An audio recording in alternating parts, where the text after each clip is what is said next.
Τότε λοιπόν που έκανα εγώ αυτή την εξέταση και στοίχιζε πολύ και δεν ήταν εύκολο στον καθένα να την κάνει, πολύ απλά τους έλεγα: ελάτε να μετρήσουμε τριγλικερίδια, χολυστερίνη, καλή κακή χολυστερίνη. Έβλεπες λοιπόν ότι είχαν τριγλικερίδια, είχαν χαμηλή τη HDL, είχαν το λεγόμενο λιπιδεμικό προφίλ άσχημα, σε παθολογική κατάσταση.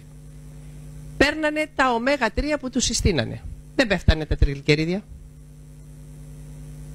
Τους συστήναμε να πάρουν ένα καλό ω3 και τα τριγλικερίδια πέφτανε. Και τώρα, προχθές ήρθε στο ιατρείο ένας πελάτης που του έδωσα να πάρει το Balance Oil. Είχε τριγλικερίδια 107.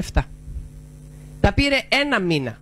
Δεν ήθελε να κάνει την εξέταση, το σκεφτότανε και τα λοιπά, ακριβά, μου σουξού.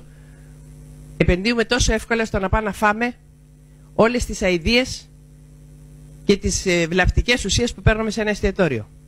Το 30, το 50, το 70, άμα πας με 2 άτομα, το έδωσες. Και λυπούνται να το δώσουν να κάνουν μια εξέταση των ω3 λιπαρών οξέων. Ήρθε λοιπόν αυτός και τα τριγλικερίδια του προχθές ήταν στα 117. Από 177 είχαν πέσει στο 117. Και η χολυστερίνη του σε ένα μήνα, παίρνοντας από μια κουταλιά της σούπας το Balance Oil. Θέλω λοιπόν το πρώτο να σας επισημάνω ότι τα ευεργετικά αποτελέσματα των ω3 ξεκινάνε διότι συμμετέχουν στον μεταβολισμό των λιπιδίων και ρίχνουν το πρώτο και θεαματικό, τα τριγλικερίδια.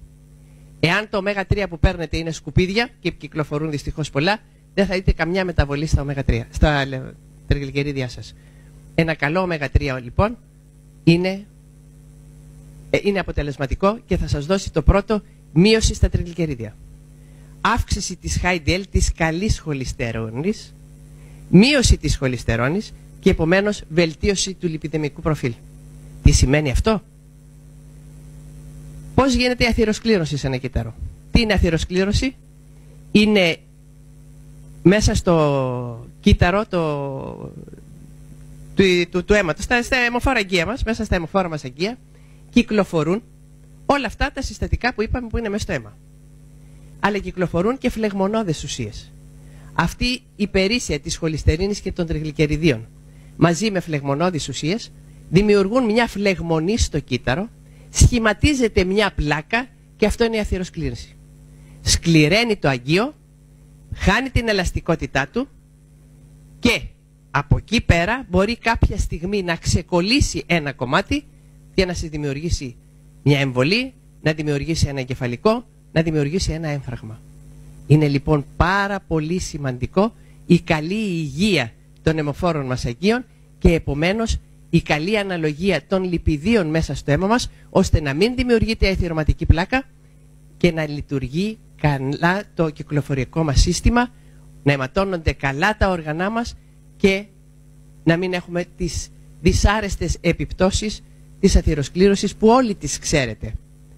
Διότι η αθυροσκλήρωση δεν ευθύνεται μόνο για τα εγκεφαλικά και τα εμφράγματα, αλλά και για την κακή αιμάτωση όλων των συστημάτων του οργανισμού, ακόμα και του εγκεφάλου, ακόμα και του δέρματος. Γι' αυτό βλέπετε ότι παίρνοντας ω3 δεν βοηθάτε μόνο το κυκλοφορικό σας σύστημα, δεν προλαβαίνετε μόνο τα προβλήματα τα εγκεφαλικά και τα καρδιαγγειακά, αλλά έχετε μια γενική βελτίωση στην υγεία σας.